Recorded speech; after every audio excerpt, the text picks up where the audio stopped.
How you doing, eh? Welcome back to Babylon Talmud. Today we're studying Daf Chavav, Daf 26 of Masechta Avodah Zarah. Friends, your friends. Today we're starting the second Mishnah of the second parak of Masechta Avodah Zarah. Now, very interesting Mishnah. Very, very interesting Mishnah. Very interesting Daf. Lots of interesting things going to come up on today's Daf. I'm not going to get into all of them right now. I will say, as we're going to see in a second, I'm not even going to say what it says. Let's just let the daf for itself. So here we go. We're going to start on Daf Chav Vav Omid Aleph on of Masechta Avodah Zarah at the Mishnah, about 5-10 lines into Chav Vav Omid Aleph Masechta Avodah Zarah. Zok the Mishnah Bas Yisrael Lo Sialedes Tovedes Kochavim Pnishim Yaledes Bein Lavodes Kochavim. Very, very interesting. There's going to be, I think probably we'll see a Machlekes Rashi and Tosfos about some of the details here, but let's understand it simply. According to Rashi, Bas Yisrael, a Jewish woman, Loti Aled Es Ovedes Kochavim, should not assist in birthing a pagan woman. We're going to see in the Gemara that Eva could be okay, but anyways, we'll get there. A Jewish woman should not assist in birthing a pagan woman because that child is going to end up growing up to be a Ovedes Kochavim. So I once saw this crazy story about this in Israel. This Jewish woman who was, she worked in a hospital in the babies ward, and her son was killed on October 7th, and she was at the hospital, and she saw the name on the room of a woman who was giving birth, and the last name was Hania. It was Ismail's Hania's, I think, sister, and she birthed the baby of basically the sister of one of the top people of Hamas. Anyways, I remember she said in the video that she was just hoping that it wouldn't be a boy, because there was like an association with, the boy would grow up and, be violent. Anyways, and but anyway, so we're saying that a Jewish woman should not birth a pagan woman, because that child will then, they'll basically be assisting in supporting the next generation of the pagans. But an Ovedes Kochavim can assist in birthing a Jewish woman. We're going to see more detail. It's actually a Machlokes in the Gemara, and there's some more details here as well. Where am I? Fine. Now we're basically going to have a similar Machlokes when it comes to nursing. Bas Yisrael lo yisonik b'no shel Ovedes Kochavim. A Jewish woman should not nurse the child of an Ovedes Kochavim. Aval Ovedes Kochavim manika b'no shel Yisrael b'rshusa. But a Ovedes Kochavim, a pagan woman, can nurse a Jewish child if it's in the Jewish home. But the child shouldn't be brought to the house of the pagan, because we don't, maybe they might kill the child or something. But in the house of the Jewish mother, it would be okay for a pagan woman to nurse the Jewish baby. Tosfos Taka talks about it, that there should be other people around, and there should be people walking in and out to make sure that nothing dangerous is happening there. We're going to see in the Gemara kind of more detailed discussions here, but that was the basic kind of premise laid out in this Mishnah that I feel like I explained pretty choppily. But basically the premise is that a Jewish woman should not birth or nurse a pagan woman / baby. The reverse, however, is acceptable, for a pagan woman to help birth a Jewish woman or to nurse a Jewish baby. We're going to get into some more details now. Tana, one of the rabbis taught. Bas Yisrael lo tialid es Ovedes Kochavim pnishim yaledes ben Avodes Kochavim. Bas Yisrael should not assist in birthing a Ovedes Kochavim because she's essentially bringing in the next generation of pagans. Ovedes Kochavim loy salid es Bas Yisrael, and according to this opinion, which we're going to see is the opinion of Reb Meir, the reverse is also true. A pagan woman should not birth a Jewish woman because we're concerned that the pagan woman might kill the Jewish baby. The Reb Meir, that is Reb Meir's opinion. The Chacham say Ovedes Kochavim mi'aledes es Bas Yisrael, that actually in Ovedes Kochavim can bring into the world a Jewish baby. However, and now we add a caveat that was not in the Mishnah, Bisman she'acheros omdos al gaba. So long as there are other people in the room that are keeping an eye on what's going on, avalo beina levena, but it shouldn't just be the pagan midwife and the Jewish mother, because we are concerned of shvichus damim, that maybe the pagan midwife might kill the baby. Reb Meir Omer afilu acheres omdos al gaba namilo. Whereas Reb Meir says no, even if there are other women in the room, still we cannot trust the pagan midwife. The zimnin de man chole yoda apuso v'katlele v'lo mischazi, because what can happen is the pagan midwife can apply pressure with her fingers on the soft part of the newborn's head and kill the baby, and that could happen even if there are others in the room. She'll just kind of stick her fingers into the head or something. For example, there was, and here's an anecdote which kind of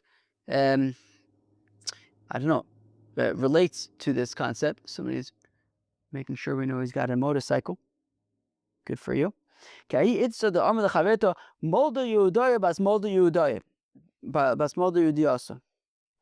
One pagan woman threw a terrible, terrible insult at another pagan woman. And the insult was, you Jewish midwife, daughter of a Jewish midwife. That was like a really bad insult. You're basically calling somebody a Jew. Amrla, and the midwife responded, me, a Jew? Nefishin bishta da'itza, you have some nerve. If only you knew, de kamashpilna minayu dama ki ufya dinara. If you only knew how many Jewish babies I killed, that their blood was flowing like the foam of the sea. So Reb Meir brings that as proof that pagan women cannot be trusted to birth Jewish women, because we simply are concerned that they may be killing the babies, as evidence from that anecdote. Rabbanan, but the rabbis who say as long as other people are around, I say it's okay, they would respond to that story by saying, Amrula, they said to Reb Meir, lo he, that is not, it's not the case, but Milsa Ba'alma, who de ukimta. She was just saying that. She was insulted. Somebody called her a Jew. She was insulted, so she kind of made up some kind of thing about how she killed all these babies, but it's not actually, the Chacham were not convinced that it actually happened. Bas Yisrael lo sonic, and now we're going to see the similar discussion when it comes to nursing. Bas Yisrael lo sonic bino shel ovedes kochavim. A Bas Yisrael should not nurse a pagan baby because she's raising a child that's going to be a pagan. And it's mutual. A pagan woman should not be nursing a Jewish baby because the pagans are suspected of murdering Jews and Jewish babies. Therefore, they can't be trusted to nurse the Jewish babies. That is the opinion of Reb Meir. As the Chacham say, Ovedes Kochavim manika es binoshel Bas Yisrael bizman she'acheres omdos al gaba. Whereas the Chachamim say an Ovedes Kochavim a pagan woman can nurse a Jewish baby with a caveat, so long as there are others around. But it should not be just the Jewish baby alone in a room with a pagan woman. Reb Meir Omer, as Reb Meir responds, Afilu acheres omnos al gabo namilo. As Reb Meir says, even if there are others around, it's insufficient. Because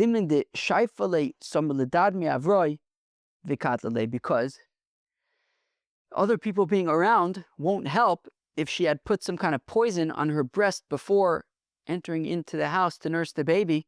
Other people being around won't help. That baby is going to be poisoned.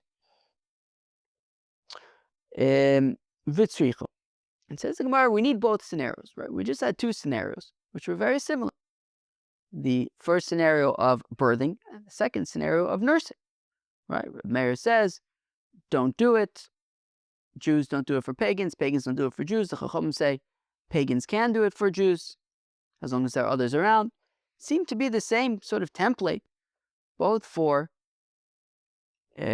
both for nursing as well as for birthing, and yet we need both scenarios. We need both scenarios. Because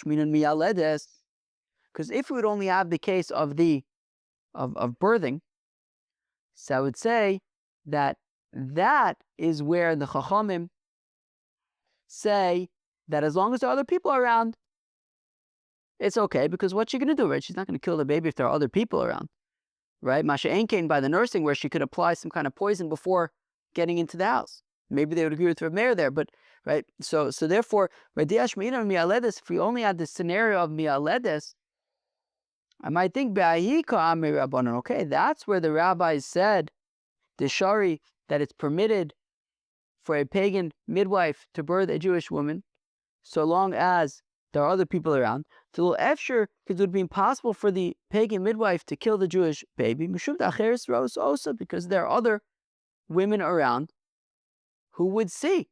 So she wouldn't be able to get away with it. Avo, manika, but maybe when it comes to nursing, when it comes to nursing, where the nurse could apply some kind of poison before going into the house, well, then other people being around won't help. And maybe the Chacham would agree with Reb Meir that it's not allowed. So maybe they would agree with Reb Meir, menika. And if we would only have the scenario of nursing, so similarly, I might say, okay, that's where Reb Meir says that it's not allowed because she might apply some kind of poison prior, but maybe midwifing, where birthing, where people would see, maybe he would agree with the Chacham that it's okay. Reb Meir the Asr, specifically by nursing, I can argue that right. If we only had the case of nursing, I'd argue, okay, that's where Reb Meir says that it's Asr. Because she could apply some kind of a poison to her breast before entering into the house. And in that case, right, the baby could be killed without anybody, being able to tell that she's doing anything wrong.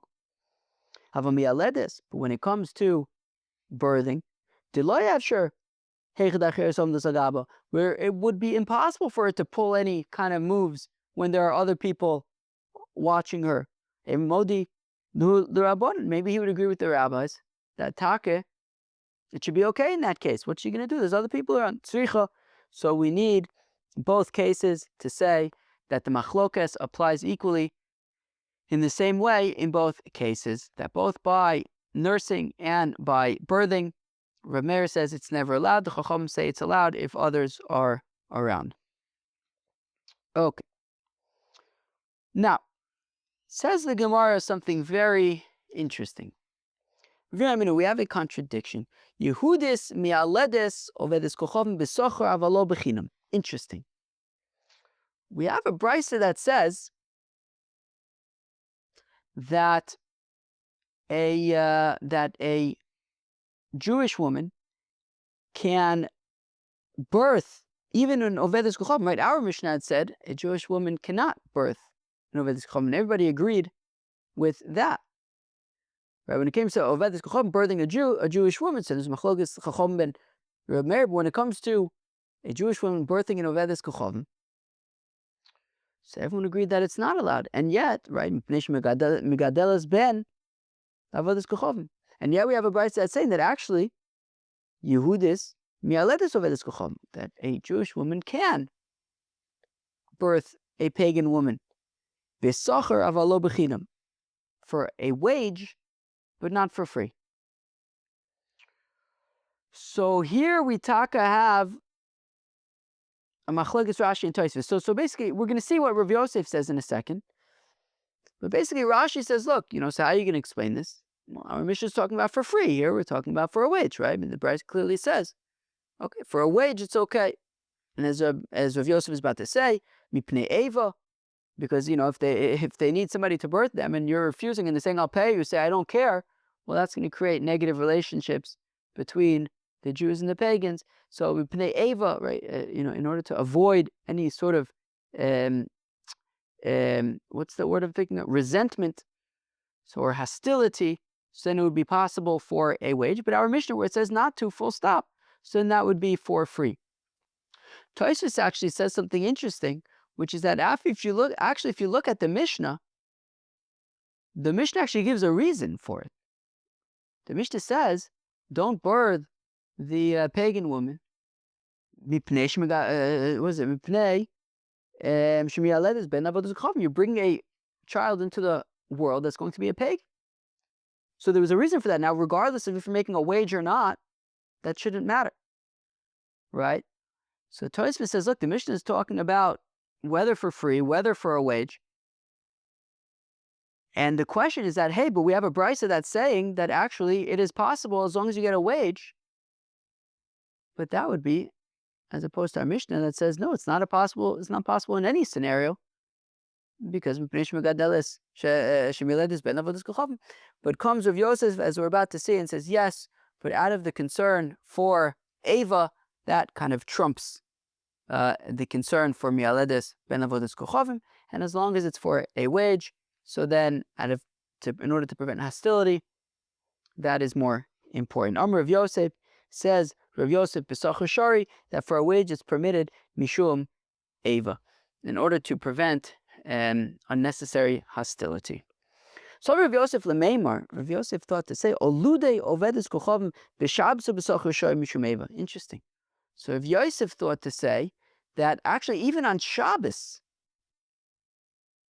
a Jewish woman should be able to birth a pagan woman for a wage in order to avoid unnecessarily hostility. Abaye says, wait, that doesn't have to be necessary because you should be able to get out of it with an alibi. Law. The Jewish woman on Shabbos could say to the pagan woman, Didon dimintre Shabbos michalinon alai. The Jewish woman can explain to the pagan woman, look, it's our Sabbath. We don't do any work on the Sabbath. We don't do these things on the Sabbath. Yes, we birth our own children because, our children are going to grow up and they're also going to, keep the Sabbath. And therefore, to birth a child who's going to grow up keeping the Sabbath like we do, so then that would be permitted. But, where am I? But you, Shabbos, said that you don't keep our tradition of Shabbos, and we can't desecrate the Shabbos in order to bring a baby into the world who's not themselves going to keep Shabbos. Tosfos actually asked an interesting kasha, boy, can you be Mechal Shabbos because of Eva? So Tosfos points out that in order to assist in a birth, you don't necessarily have to be Mechal Shabbos. Right, and I guess you could say that Abaye, when he says the whole thing about Chilul Shabbos, they can be Mechal Shabbos to bring a Jew into the world, but not a pagan. You could say that's just an alibi, anyways. Doesn't necessarily have to be halachically correct. You don't necessarily have to be Mechal Shabbos in order to bring the baby into the world. But nonetheless, I guess there is a possibility, at least, of Chilul Shabbos, but it doesn't necessarily have to be the case. So Rav Yosef, Rav Yosef also thought to say, Anuke b'sachar shari mishum Eva, that nursing a pagan baby for a wage should be permitted in order to avoid resentment. Amalei Abaye, but Abaye says to Rav Yosef, again, you should be able to wiggle your way out of it. If she is an unmarried woman, she can make the argument that, well, I want to get married, and if I'm nursing babies, then it'll kind of, weaken me, and I will be less in a good scenario to find my chosen. And if she's married, well, I want to, I won't, if I'm busy nursing babies, I won't look so great for my husband, and I want to look great for my husband's side. So says Abaye that you should be able to wiggle your way out of the nursing gig. Some of Yosef, the Memor of Yosef, also thought to say, "Oh, the tiny that which we learn in a brisa,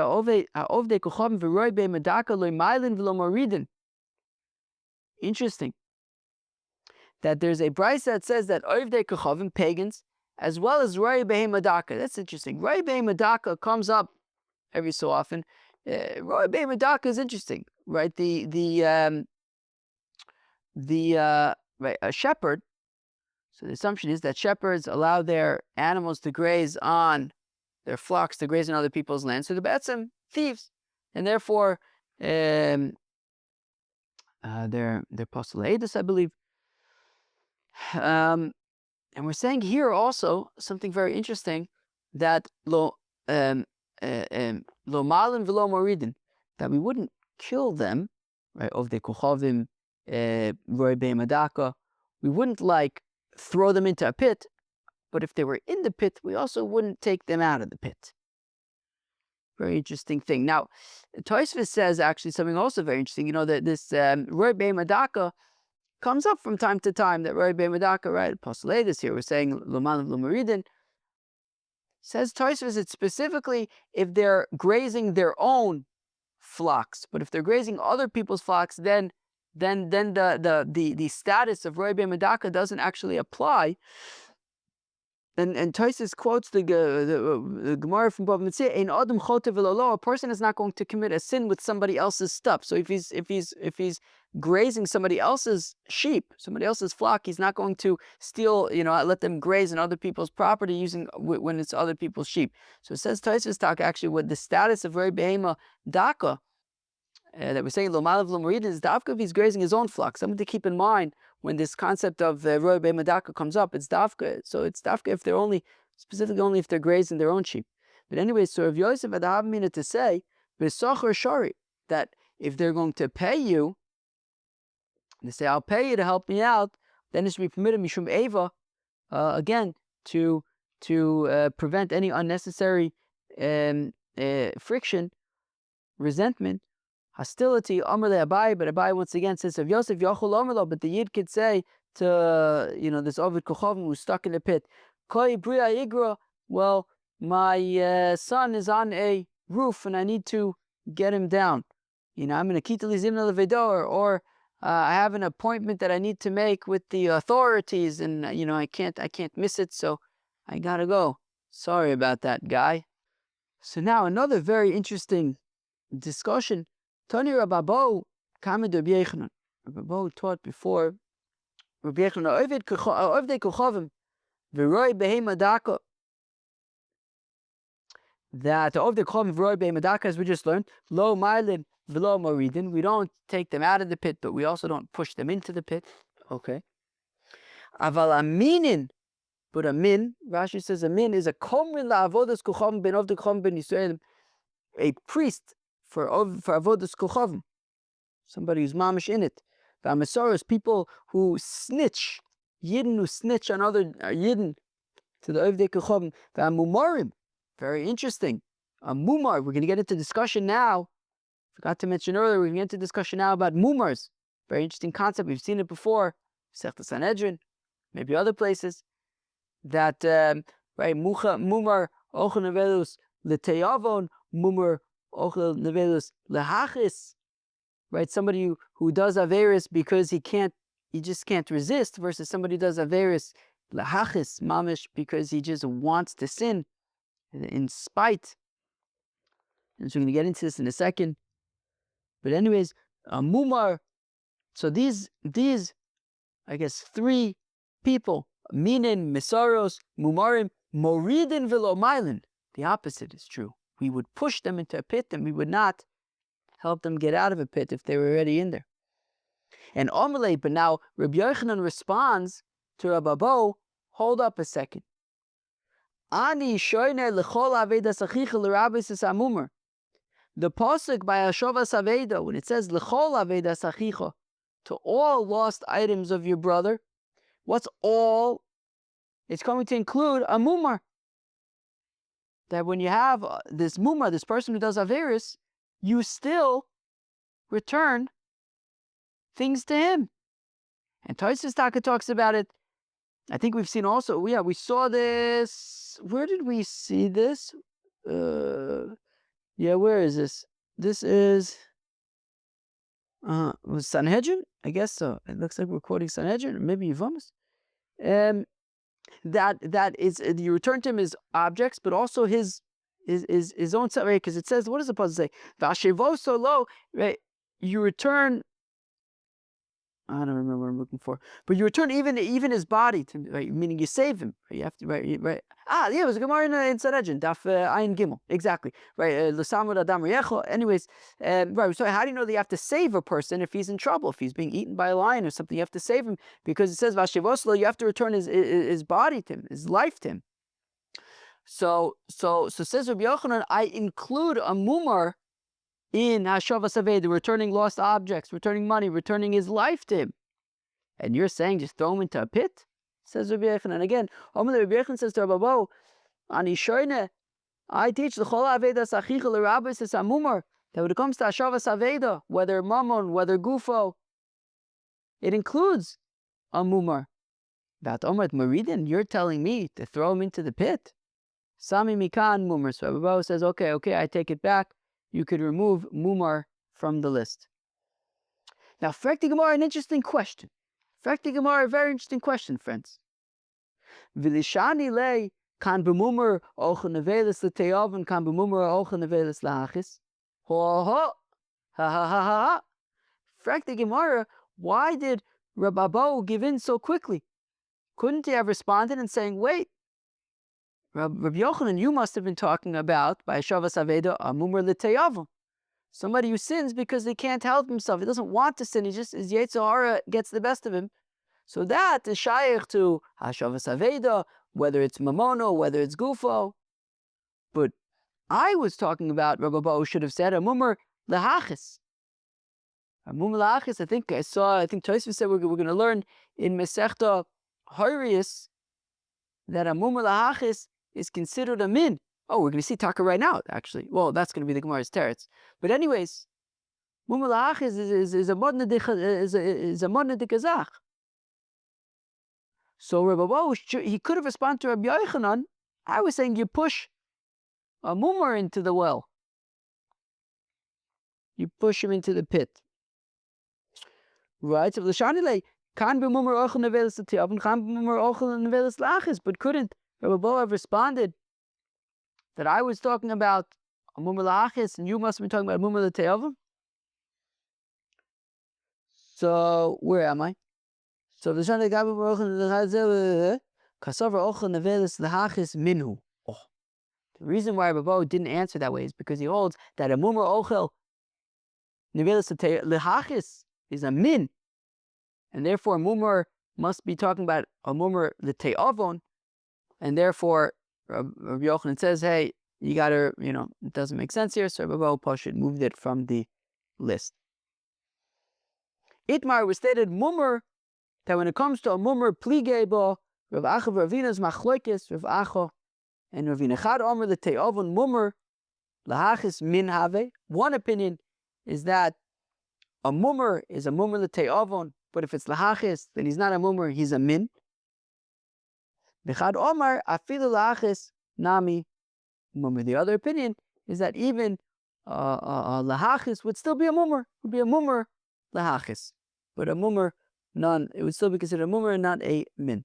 Ele'ezu min, so then if both the te'avon and the hachis are a mumar, so then what's a min? That Oved Avodah Zarah. That is somebody who is Oved Avodah Zarah. That's what a min is. Meisveb, we have a contradiction. Ochel parish echad o yatush echad, a person who eats what's a parish? I don't know, some kind of like little bitty bug, or a mosquito, or a gnat, or something small and yucky. Right? Ochel parish echad o yatush echad. I raise a mummer. We're saying he's a mummer. Now, who the heck would eat a gnat? Nobody has a desire for a gnat. You must be doing it because you want to just stick it to the Rabbanu Shalom, which would be a mummer lahachis, and yet we said, harez a mummer. Not a min, a mummer. V'achad lahachis u'v'ktani mummer. Hosan by limitim time of this. No, you could say that that's also mummer l'te'avim. Why is it mummer l'te'avim? He wanted to try it. He didn't want to live his whole life never trying what a gnat tastes like. So he was like, and he couldn't resist. And it says, after all, it says Parosh Echad, Yatush Echad, the Tosfos points out, right? He's not eating lots of it. He's eating one. He's trying it out, right? He's trying it out. Okay. Gewaldig. So you could argue that Itaka is a mummer l'te'avim.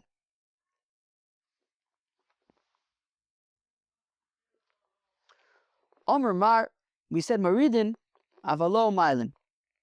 So we had said earlier that when it comes to Minin, Masaros, Mumarim, so we said Maridin, we push them into the pit of Avalo Mylin, and if they're already in the pit, we don't take them out of the pit. I don't understand. If we're saying that we push them into the pit, so meaning that's like more aggressive than if they're already in the pit, just leaving them there. So if we're going to push them into the pit, obviously, if they're already there, leave them there. Rav Yosef by Choma, Rav Sheshes, the Nitzrucha, Sheim Hoysa, Maile Babor, Migaira. That, well, what this is saying, you're right. If he's already in the pit, leave it. But here we're talking about that also in a scenario where there's like some kind of a step in the pit that the Oivik Chacham can get out. You can mamish remove the step from the pit.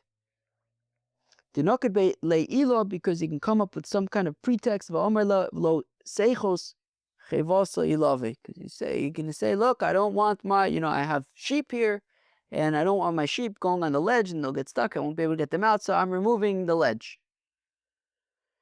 Okay, Rav Yosef damitavayu lo nitzcha shem oisa even al pia be'er mechasa. Says Rabbi Rav Yosef that it could be talking about that if he's in the pit and there's some kind of a wait, why would somebody be coming in?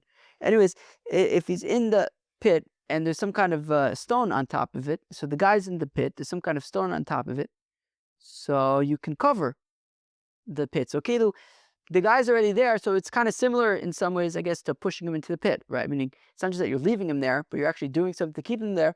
And you're saying, that, well, I'm bringing my animals around here, and I don't want them to fall into the pit.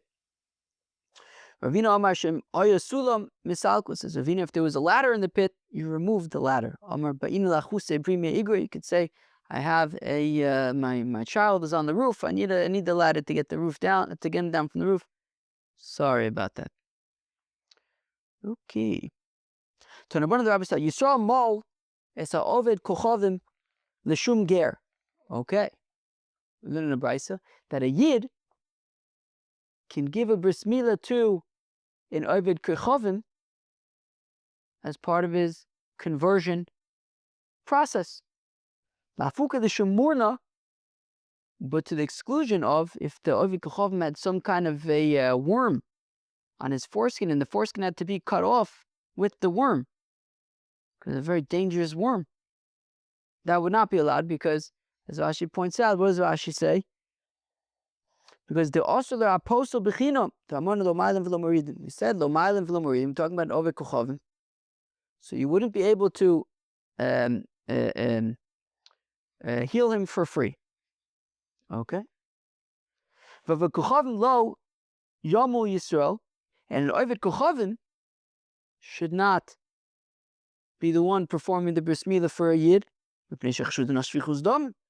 because we're suspicious that they might kill the baby. That's Rav Meir's opinion, just like he had said by nursing and by birthing, that we suspect of the Kochavim that they might, in this case, kill the baby.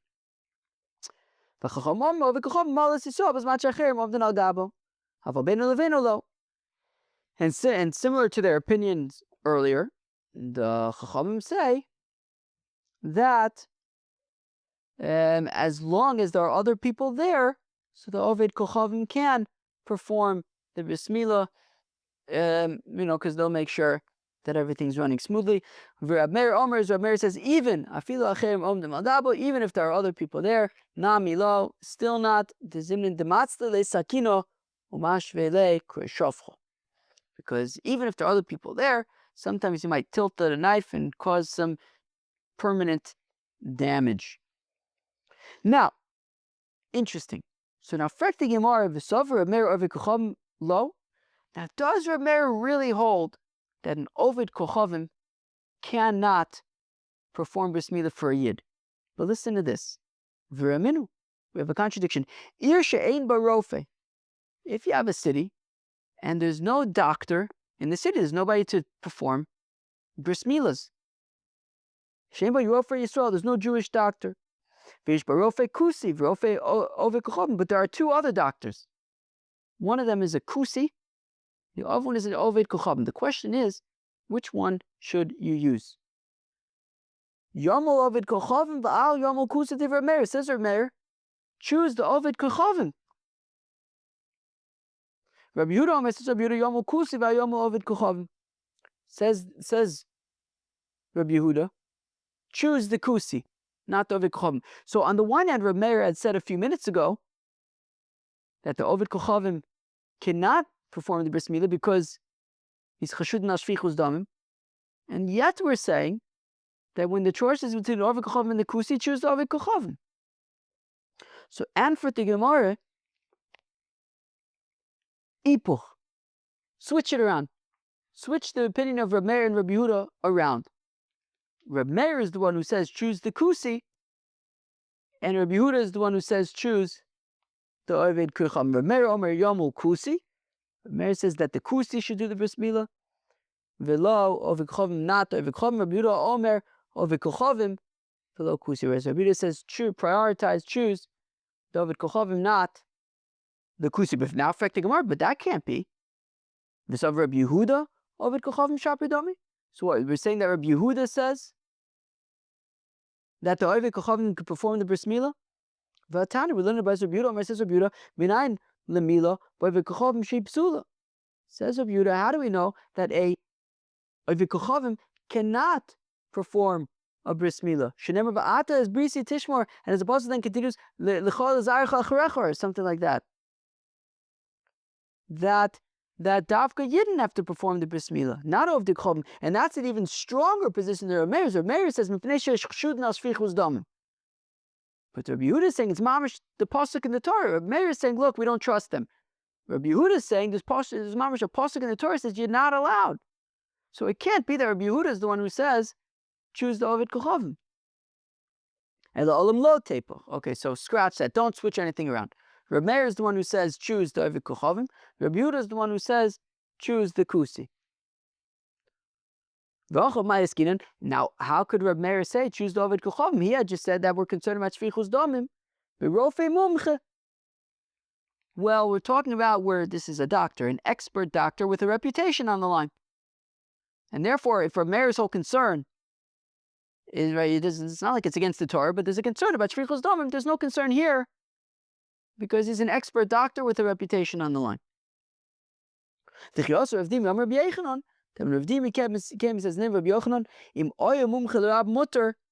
have an expert doctor, it's permitted because he has a reputation to preserve, and he takes that seriously. He's not going to kill any babies. But now, but now the Gemara still has questions, though. So we're saying, okay, fine. So Rabbi Yehuda is the one who says choose the Kusi. But that actually doesn't work for Rabbi Yehuda, because Vatani Yisrael moles akusi, v'kusi lo yomul Yisrael, that a Yid can perform a Bris Milah for a Kusi, but not the other way around. A Kusi cannot perform a Bris Milah for a Yid because mipnei shemol l'shem hargrizim. The Rabbi Yehuda says that a Kusi cannot perform a Bris Milah for a Yid because it's not lishma. Rabbi Yehuda, as we're going to see, requires that a bris milah must be lishma. And a kusi, when he performs a bris milah, he does it l'shem har grizim. He's got some kind of getchker, something related to har grizim. He's not thinking about lishma, he's thinking about har grizim. And Rabbi Yehuda requires that the bris milah has to be lishma. You can't use a kusi moil. Amar lo, Rabbi Yossi says to Rabbi Yehuda, Rabbi Yossi says to Rabbi Yehuda, milah doesn't need to be lishma. Where do you have this concept that milah needs to be lishma? Let the kusi be a moil and perform bris milahs for the rest of his life. No, so what do we see? So we see that Rabbi Yehuda Taka says that a kusi cannot perform a bris milah. So it can't be that Rabbi Yehuda is the one who's saying, choose the kusi. So actually, unscratch that or re-flip it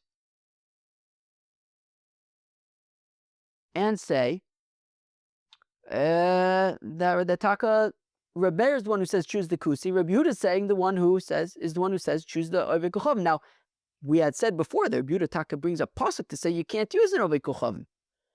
So the kakasha to Rabbi Yehuda, and the fact that now we're saying Rabbi Yehuda says use an oved kochavim, but Rabbi Yehuda had also said that there's exeris akasav you can't use an oved kochavim. It's against the Torah. Hahid Rabbi Yehuda Anasi. That's not Rabbi Yehuda Rabbi Lai. That's the opinion of Rabbi Yehuda Anasi. The Tanya that we learned about Rabbi Yehuda Anasi. Almost says Rabbi Yehuda Anasi. Minayin the milo be'oved kochavim shei psula. How do we know that an oved kochavim cannot perform bris milah? Tamalomer va'ato as brisi tishmor, as we saw earlier, because the pasuk says va'ato as brisi tishmor, and as Rashi points out over here, I don't know why I didn't point it out earlier, but it says, no, where are you? V'zarucha acharecha v'loved kochavim, and your children after you not of the kochavim. So that's the opinion of Rabbi Yehuda. Rabbi Yehuda says you can't, an oved kochavim cannot perform bris milah for a yid, but Rabbi Yehuda, that's Rabbi Yehuda Nasi. Rabbi Yehuda would say it's okay. Omar Rav Chizda says, Rav Chizda, my time with Rabbi Yehuda, how come Rabbi Yehuda says that it needs to be lishma? A bris milah needs to be lishma. The pasuk says LaHashem Yimo. There's a pasuk by Korban Pesach. It says V'chiyager itcha ger. Also Pesach LaHashem Himo lo kol zacher. If there's a convert, then he needs to. If he's doing Korban Pesach, he has to do bris milah first. So it says the juxtaposition of LaHashem Himo. Rabbi Yehuda learns from there that bris milah has to be LaHashem. It has to be lishma. Rabbi Yossi Himo Yimo. As Rabbi Yossi says, there is another passage that says Himo Yimo Yilid. Beischa, Miknas Kaspra, etc. So Himo Yimo, you shall surely circumcise. So that is, even if it's not Lishma, it works. Vida Chaksiv LaHashem Himo. What does Rabbi Yossi do with Rabbi Yehuda's pasuk about Lishma? LaHashem Himo. Ho Pesach. That's specifically in the context of Korban Pesach. But outside of that context, it's not a requirement. What does Rabbi Yehuda do with himo yimo, which seems to include even not lishma? Rabbi Yehuda would say, oh, that? The Torah is just saying himo yimo, but not to learn anything special, but it's just a regular way of speaking. That was Daf Yomi Avodah Zarah. We learned a very interesting Mishnah. We learned essentially two, plus the third scenario. We have machlokes in between Rabbi Meir and the Chachamim. Can a Jewish woman nurse a pagan baby, birth a pagan woman? Can a Jew do a bris milah for an oved kochavim? What about vice versa? So Rabbi Meir basically says no across the board. The Chachamim say no for Jews, for pagans, but pagans for Jews. If there's supervision, it could be okay. Very interesting machlokes, and along the way we learned this interesting sugya about mylin lo mylin v'lo moridin v'lo mylin, mummer leteavon, mummer lehachis. Very interesting sugyas here on Daf Chof Vav of Masechta Avodah Zarah. Hope you enjoyed. Peace out.